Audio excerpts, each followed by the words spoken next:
Testing 1, 2, 3. 1, 2, 3. 1, 2, 3. 1, 2, 3. 1, 2, 3. Okay, we're gonna get into this. We're gonna get into this video. Basically, what it's doing. Basically, what they're doing is trying to get out of ahead of the Israelites. They're getting ahead of the people that's pushing for that First Amendment to happen. Okay, that's what this law, no bail law, is just what they're doing is they're handing us crumbs instead of giving us our whole nation back and recognizing us as a people. They're giving us what they call excuse me, just a second. They call privileges, handouts. You know, they stole everything, but now they're giving us these handouts back, okay? All right, so they're giving us these handouts back by reversing these illegal things that they've been doing to us. Their whole judicial system has been set up against us. So now they release us from these ungodly torments this illegal system, illegal legal system that they've done to us, that they've set up in order. And their court system is wrong. They're trying us as criminals, even in the civil cases. They're trying us as criminals under admiralty and military tribunal courts and jurisdiction, not under the common law, which we should only. Our law is the only law we have is the Constitution.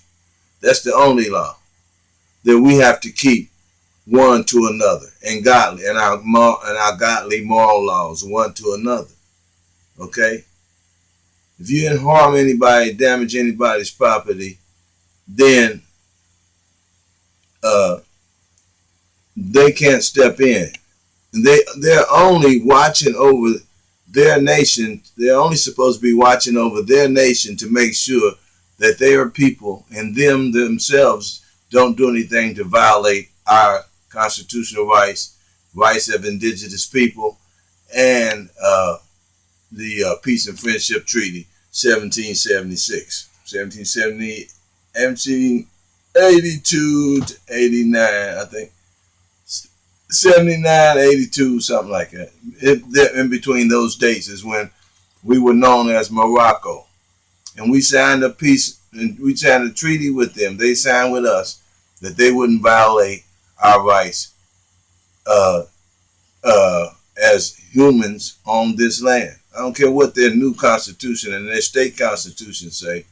You look at all the treaties, it's how we should treat them and how they should treat us. What's legal between two countries, sovereign countries. We were a sovereign country, and we still are. We're the Israelites first. But me and a lot of other people are tracing our roots, starting with who we were on this land when they got here as a people on the earth. We were the Israelites, but we were Moors, and we were Northern Kingdom Israelites also in this land. You just can't call one people Northern American Indians and leave all the rest of the 9 tribes that was here out. You can't do that. You can't say they were all mulattoes at that time. You can't do that, because we have proof, definite proof, that the first Americans were copper tone people. The different shades of a penny, okay? And when they came here and started raping and robbing, and they placed over 600,000 babies in our race, that's when those mulatto babies, whether they were Israelites or Edomites, the seed of the father, that's when they decided we better make make it better for our children. And so they started looking for light-skinned people to mate and have children by, to make the race better. That's what they used the Native American people to do, and the and Issachar people to do. That's what they used those people who they made mulattoes out of. That's what they used them to do. The Bible, Jesus, whom the world called Jesus, Yahushua, he told us the parallel of the wheat and the tare. All right, so we know what that's all about. Okay, so but here what they're doing, because so many Israelites eventually will wake up and say, let's keep that First Amendment, let's unite back as a people, and you guys, we don't want your reparation, we want you to get out of our land. And that's what they're getting ahead of. They're trying to keep governing us, and hopefully if they pass us enough crumbs, we'll forget about becoming a people, our nation again. But we have nothing to do with that. That's God's doing, waking us up. The dry bones. We are the dry bones that the Bible, Ezekiel 37, talks about. We are those people. So this law here, let me share my screen and look at a little of this. This is what this is doing. And then they got scare tactics out. They're trying to scare us, scare people, and make people think that that this is a bad thing, right? That this is the purge. And they said in Illinois, but this is not it. This is not a purge, and this is what they're doing, is throwing us crumbs. They're still deceiving us now, but they're throwing, instead of us holding them to the fraud of government, the fraud of their government, they're throwing us crumbs. So let's look at this. He's kind of explaining it, but he's off a little bit, but he's taking the sting out of this purge thing. It's theory.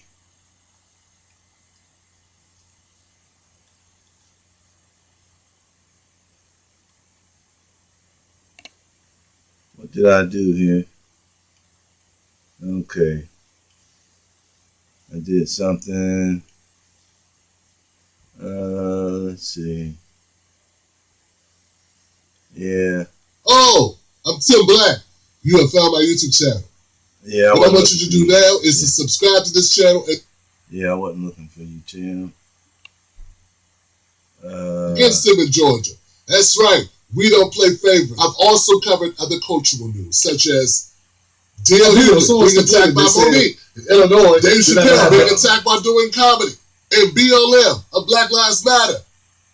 And all the money issues concerning that organization. We've covered it on this channel because, well, that's what we do. We call it out. Yeah. Okay. So. And they said in Illinois, they're not going to have bail for serious crimes. So they may get rid of cash bond, but they got what's called pretrial detention. There are people that have been in jail for. Let's look at it from this point of view here. Welcome to Know This Live. I'm Zincle Asamoah. This week, Illinois became the first state in the country to eliminate cash bail for jail release when someone is waiting for their case to be heard.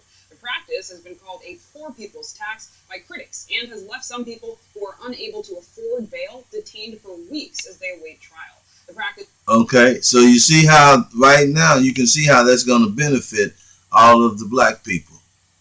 What we have to do is take these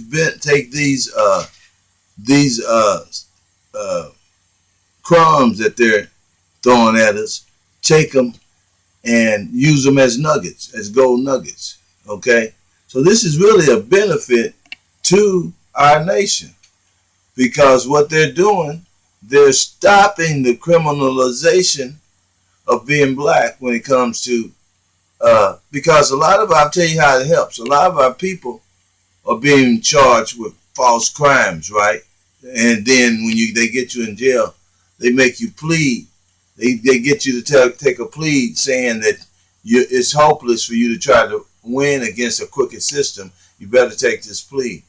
But this way you can get out and give you better opportunity to prove that a fraud is being committed against you. It give you a better chance to prove your innocence also. Okay, a little more and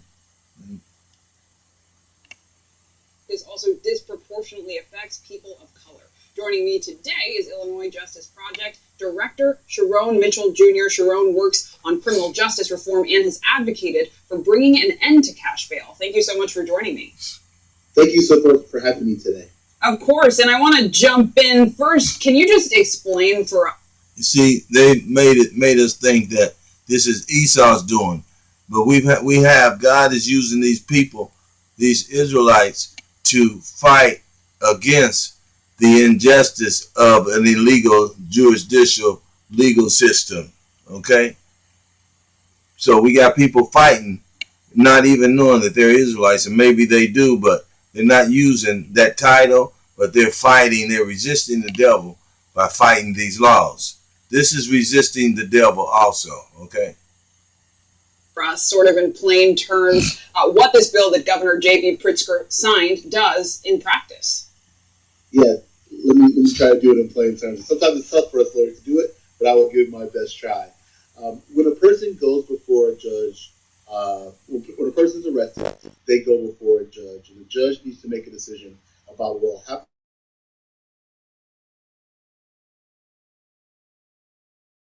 Decide to release that person. The case still goes on. They're still responsible for bringing themselves back to court. And if found guilty, they can face whatever penalties are allowed under the statute. That's option number one.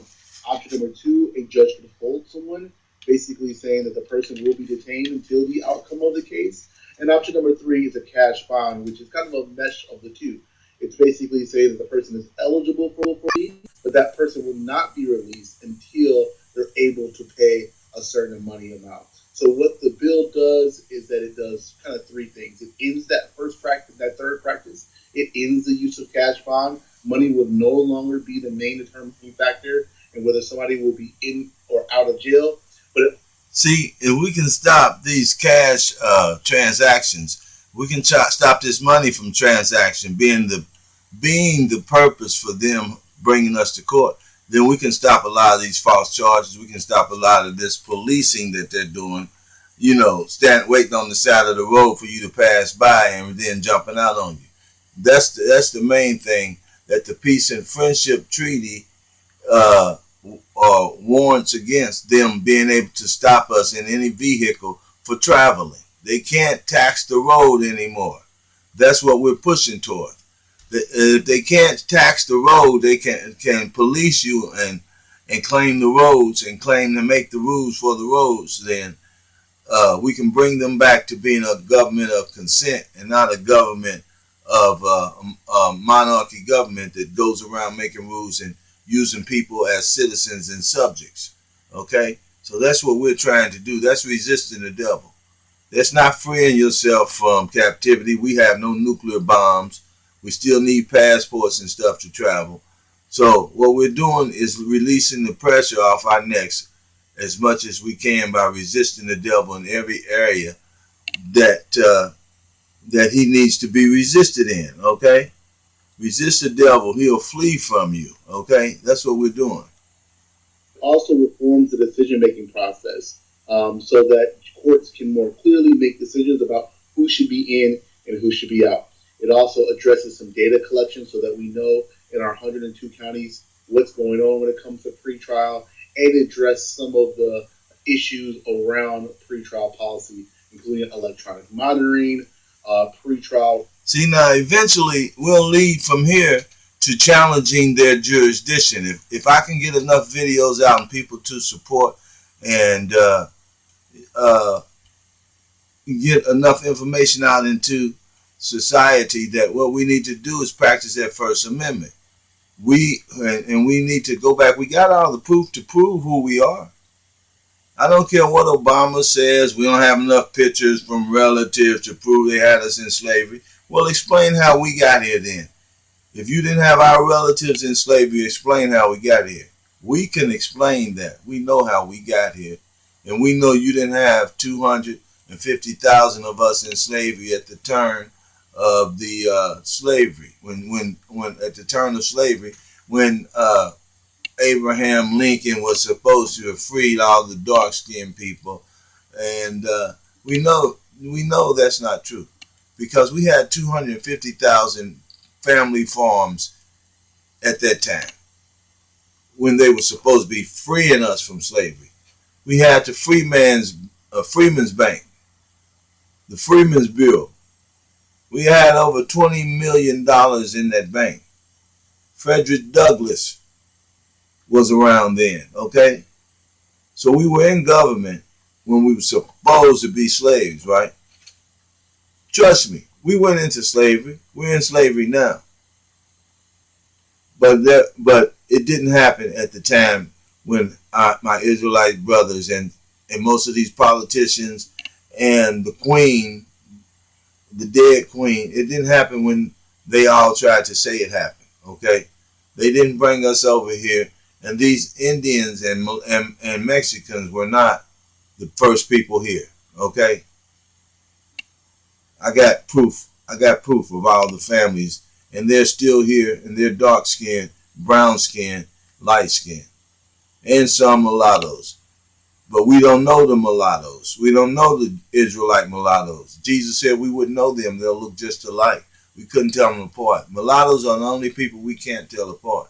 I don't care if they're Africans and Israelite mulattoes or one of the other dark-skinned nations. Japheth, he had people that we made it with, and you can't tell us from them. You can't tell us from Moab. Moab look just like Israelites. You can't tell us from them. So all of the mulatto means a foreign nation mixing with Israelites, or is a mulatto, whether they're Europeans or any of the other nations, is a mulatto, not just the light-skinned ones, okay? You can't tell them apart. If they don't know their father, then you have to wait on the Spirit to tell you who they are. And you'll know a tree by the fruit it bears, okay? So we understand that a lot of things is going to be happening. It's going to be getting us to a lot of things that's going to be happening is going to be taking us to this scripture right here. Let's see.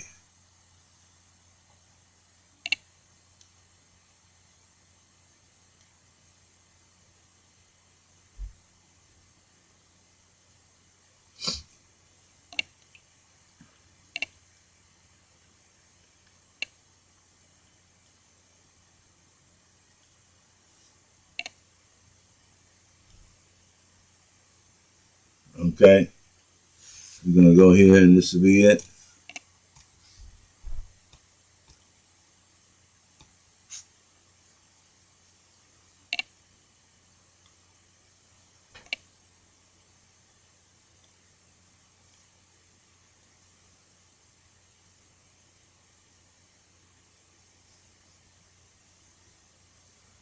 What happened?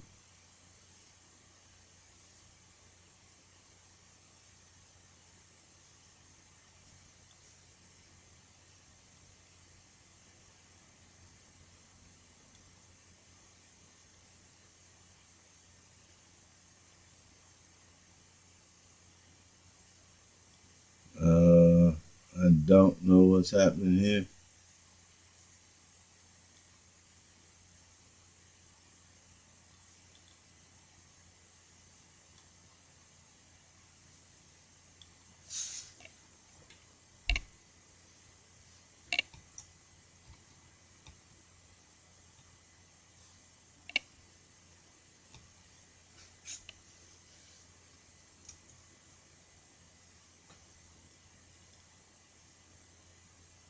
There we go.